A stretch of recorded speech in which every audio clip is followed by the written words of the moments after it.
Olá, tudo bem? A partir de agora começa mais um Universiência, um programa feito por meio da parceria entre TVs e instituições públicas de ensino superior nordestinas. Aqui a gente mostra a importância das produções científicas e como as pesquisas têm transformado a realidade de muita gente.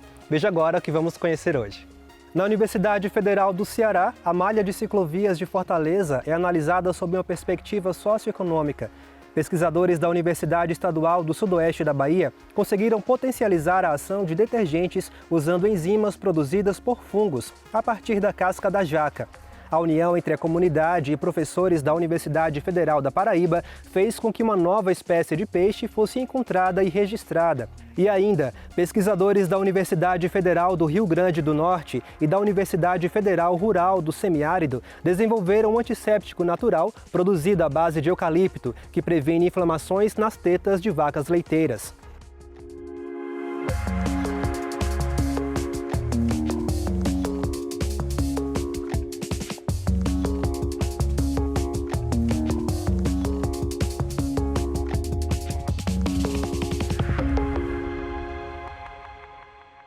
Nos últimos anos, tem se estimulado o uso da bicicleta em Fortaleza como alternativa de mobilidade urbana. Em 2012, a cidade contava com menos de 70 quilômetros de rede cicloviária. Hoje, já são mais de 410 quilômetros. Mas como essa rede está distribuída pelos bairros? Esse foi o questionamento de um estudante da Universidade Federal do Ceará que desenvolveu um índice para entender a situação. E a gente confere agora os detalhes desse estudo.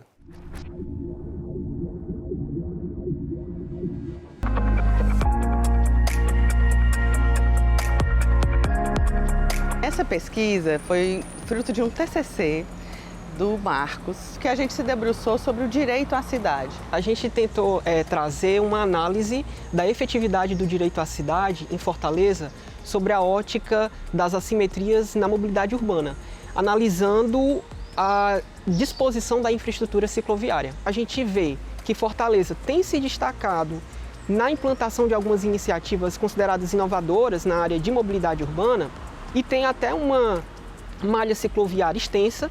Fortaleza teve um destaque, porque afinal nós somos uma das cidades mais adequadas para a implantação de bicicleta. Somos uma cidade que é plana, que a temperatura é regular, né? Não tem picos de 45 graus que tornam impossível andar de bicicleta. É muito agradável andar de bicicleta em Fortaleza. A gente tentou pesquisar qual o padrão de distribuição dessa infraestrutura, qual o perfil desses bairros que estão sendo mais atendidos, né?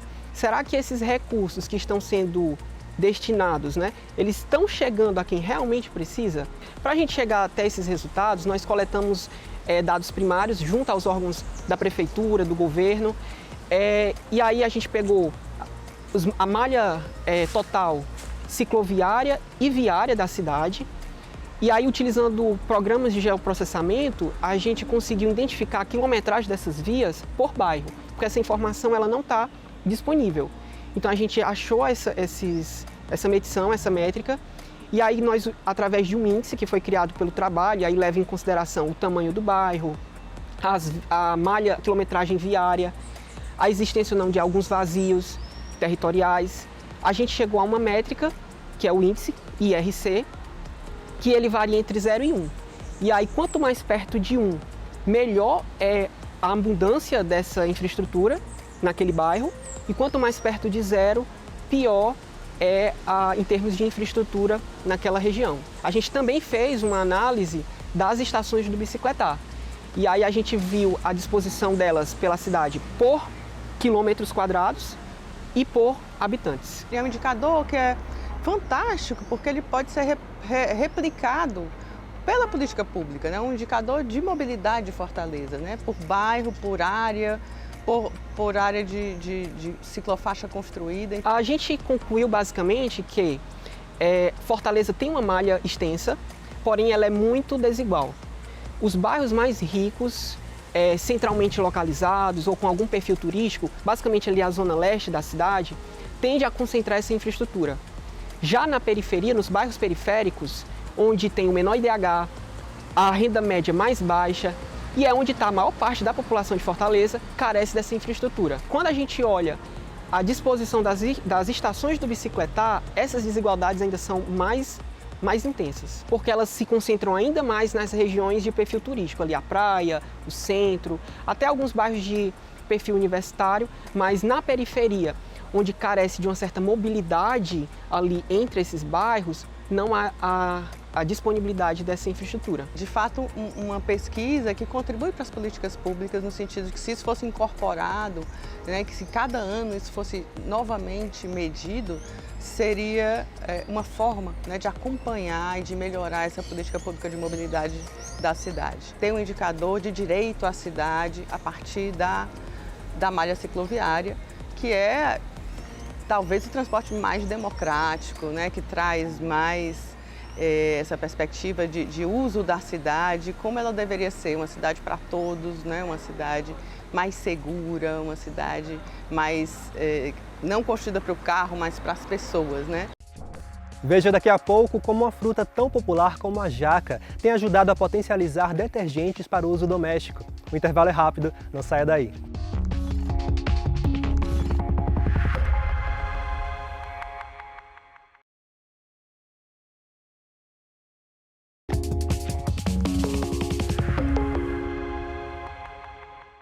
Enzimas são substâncias naturais produzidas por todos os seres vivos que são capazes de promover a quebra de moléculas. Uma pesquisa da Universidade Estadual do Sudoeste da Bahia descobriu que uma enzima produzida por um fungo alimentado com a casca da jaca pode ser capaz de quebrar moléculas de gordura.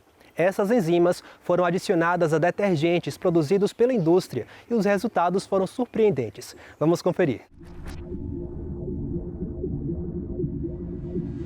As enzimas são catalisadores biológicos que ajudam nos processos de diversas reações químicas, de um modo geral. Elas podem estar presentes nos animais, nos vegetais e também nos micro-organismos. No caso da Jéssica, a gente fez uma extração enzimática proveniente de um micro-organismo. Bom, a ideia desse trabalho surgiu, né, a partir da importância das enzimas nos setores industriais, porque nós sabemos que elas são aplicadas em diversos setores industriais e um deles é nas indústrias de detergentes. Só que o custo de produção das enzimas ainda é muito caro, então o uso delas acaba sendo limitado. Então, diversos trabalhos, né, têm sido desenvolvidos com o intuito de obter uma forma de produzir essas enzimas com um custo mais reduzido. Primeiro, a gente está tentando reduzir resíduos agroindustriais, né, utilizando uma casca de uma fruta, que nesse caso é a jaca, que é um produto muito consumido no Nordeste.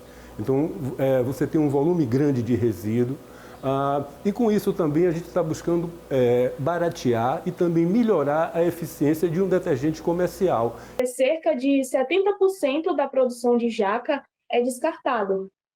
E a casca da jaca compõe aproximadamente 50% de todo o fruto. Então, imagine aí a quantidade de casca de jaca que é produzida em todo o ano e que não tem nenhuma utilidade. Então, através desse trabalho, né, a gente fez o uso, né, da casca da jaca como substrato no processo de fermentação em estado sólido e vimos que ele é um resíduo promissor para que a gente pudesse estar utilizando ele para a obtenção de enzimas, porque o micro-organismo ele vai crescer, né, nesse resíduo, ele vai se nutrir dos nutrientes que compõem esse resíduo e através ali do metabolismo do micro-organismo ele vai acabar secretando algumas enzimas, como, por exemplo, as enzimas que foram estudadas no meu trabalho. Aqui no laboratório a gente tem vários fungos isolados de plantas e do solo. Então a gente observa desses fungos quais produzem aquelas enzimas, aquelas proteínas que a gente quer, que a gente tem interesse para essa aplicação, que no caso é a lipase, celulase e a amilase. Então a gente faz teste aqui no laboratório e vê quais desses fungos produziram aquelas enzimas que a gente tem interesse. Claro que a gente coloca substâncias em um shaker, né, que a gente shaker é um misturador com temperatura de 30 graus Celsius, que é a temperatura que o fungo cresce, e depois faz um teste para ver qual daqueles inúmeros fungos que a gente testou, a gente chama isso de triagem, quais daqueles fungos que a gente testou produz aquilo que a gente quer. Nós selecionamos 3 detergentes comerciais, detergentes específicos para a lavagem de roupas, e aí nós avaliamos a compatibilidade das enzimas que foram produzidas no trabalho com esses detergentes. Primeiramente, esses detergentes eles foram diluídos em água para a gente simular, né, o processo de lavagem, e eles foram submetidos também a uma elevada temperatura para que a gente pudesse estar desnaturando qualquer enzima que estivesse presente ali na composição daqueles detergentes. Como uma garantia que só iria estar presente a enzima que nós adicionássemos. Então, selecionado o detergente, né, que as enzimas se comportaram melhor, nós demos continuidade, que aí é onde entra o teste de lavagem. No primeiro tratamento, a gente fez a lavagem apenas com água. O segundo tratamento, a gente fez a lavagem apenas com o detergente comercial. O terceiro tratamento, a gente fez a lavagem com a solução detergente mais 2% de enzima. E o quarto tratamento, a gente fez a lavagem do tecido com detergente mais 5% de enzima. Então, com essa concentração mais elevada de enzima, a gente consegue remover, né, as sujidades a aproximadamente 100%, e mesmo adicionando uma concentração um pouco menor, que foi a de 2%, a gente consegue sim ter um resultado bem melhor quando comparado a apenas a lavagem com detergente comercial. E a gente pôde comprovar que ele reduziu a sujidade de óleos, de manchas de tomate, melhorou a brancura do tecido. Então, ele teve uma eficiência satisfatória nesses testes iniciais. Claro que outros testes também deverão ser feitos, mas a nível de laboratório foi satisfatório os testes que nós tivemos. A gente testou com tecidos, mas ele tem uma amplitude maior, né? Você pode utilizar como detergente de louças, você pode utilizar na linha industrial como um desengraxante. Então, ele tem uma amplitude grande, né? É claro que a gente tem que fazer mais testes com isso. Então, a gente também busca parcerias com indústrias que estejam interessadas na região em continuar essa pesquisa, porque a função da universidade é essa. A gente desenvolve para melhorar as condições da sociedade, das indústrias. É assim, né, que a universidade ela progride e ela mostra a sua importância para a sociedade. Na busca pela manutenção da biodiversidade, ao mesmo tempo em que devemos nos preocupar com a preservação de animais já conhecidos, catalogar novas espécies também é muito importante. Nesse sentido, um pesquisador da Universidade Federal da Paraíba acaba de catalogar uma nova espécie de peixe, identificada entre os estados da Paraíba e do Rio Grande do Norte, e que nós vamos conhecer agora. De vários formatos, cores e tamanhos, eles podem viver em água doce ou salgada. Encontrar uma espécie desconhecida é um marco na vida de qualquer estudioso. Quando a gente viu aquele peixe ali, a gente já sabia que era uma espécie nova. E quando a gente viu a coloração, viu que ele era completamente diferente dos peixes que a gente conhecia aqui, então lá no momento a gente já viu, essa aqui é uma espécie nova, aí foi uma alegria só. Uma alegria e tanto para o professor Telton Ramos, coordenador do Peixes da Caatinga, projeto da UFPB. Então, essa espécie foi descoberta por um morador, né, que mora num assentamento, e aí ele enviou a foto para um pesquisador amigo nosso. Esse pesquisador mandou a foto para a gente, né, e a gente viu que era uma espécie completamente diferente das espécies que a gente conhece, né, da região. Então, a gente viu que a possibilidade dessa espécie ser uma espécie nova, né? Então, a gente ficou louco, né, quando viu aquilo ali. Então, a gente decidiu, né, montar uma expedição. Né? A gente não tinha recursos no momento e terminamos fazendo uma vaquinha lá no Peixes da Caatinga. O pessoal contribuiu. E ali estava a descoberta de um peixe sazonal, que vive conforme a chuva em poças ou pequenas lagoas. O pesquisador aponta hipóteses sobre essa origem. A maioria dos peixes são encontrados em rios, né? Então você sabe da conexão do rio com o outro. No caso desse grupo de peixes é um pouco diferente. E os parentes próximos desse peixe, né, estão em Tocantins, na bacia do rio Tocantins, na bacia do São Francisco e no Ceará. Né? Então tem uma certa distância e aí a gente está tentando entender através da biogeografia ou através da ecologia como é que esse peixe surgiu ali.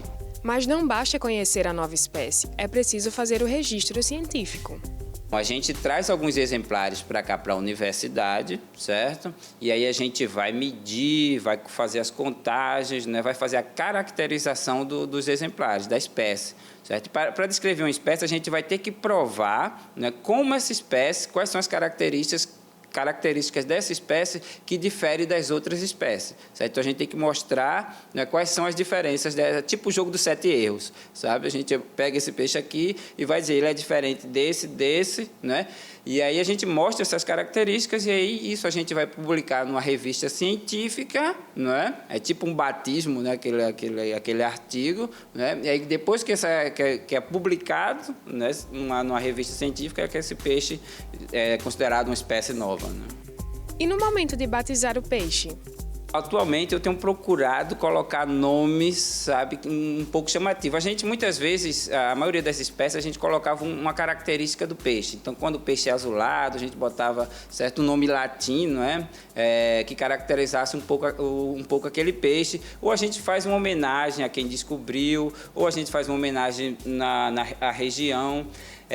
Ultimamente eu tenho descrito espécies e tenho colocado nomes, né, de pessoas importantes daqui do Nordeste, por exemplo, né, há um ano atrás eu acho que a gente descreveu uma espécie chamada Parotocinclus jacksoni, né, justamente em homenagem ao Jackson do pandeiro.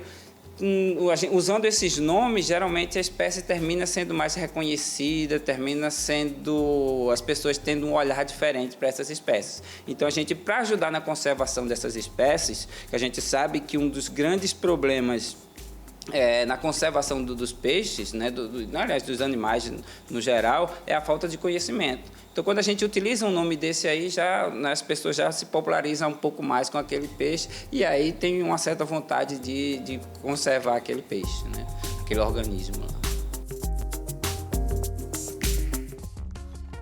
A seguir, uma parceria entre as universidades federais do Rio Grande do Norte e a Rural do Semiárido gerou um novo antisséptico natural à base de eucalipto, capaz de evitar inflamações mamárias em bovinos e caprinos. É logo após o intervalo.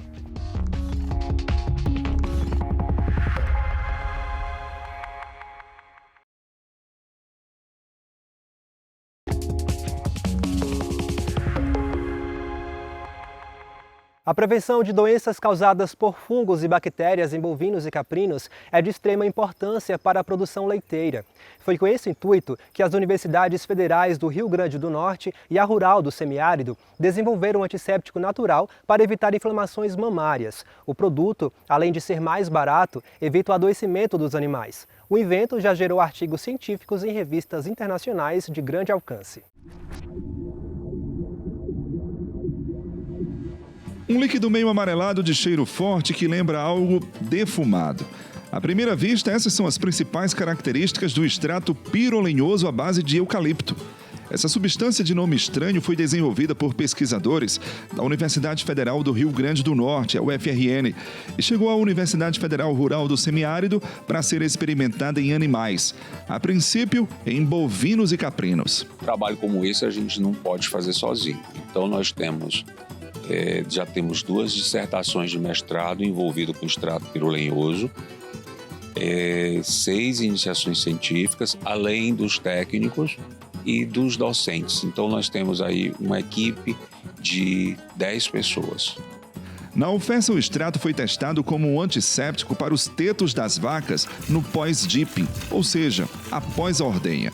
Segundo os pesquisadores, depois da retirada do leite, os tetos dos animais ficam expostos a bactérias, que podem causar doenças como a mastite, que é uma inflamação na parte mamária dos bichos. Nas fazendas, é comum o uso do iodo para prevenir o problema, mas os pesquisadores agora comprovam que o extrato pirolenhoso é um aliado bem mais eficiente e mais barato para evitar essas infecções no rebanho. A substância, na verdade, ela teve um teste preliminar em laboratório, in vitro, contra as bactérias. Nós observamos uma concentração adequada que a gente utiliza em vivo, ou seja, nos animais, em cabras e em matrizes bovinas. E nós observamos que existe sim uma redução da quantidade de bactérias presentes na superfície do teto e promove, consequentemente, uma prevenção dessa doença. Além de usar os extratos pirolenhosos em caprinos e bovinos, os pesquisadores aqui da UFESA também estão usando a substância nos procedimentos cirúrgicos de gatos. Isso para garantir uma asepsia e uma melhor cicatrização. Nos felinos, a substância usada é a partir da jurema preta, que é uma árvore bem comum de se encontrar aqui na região do semiárido.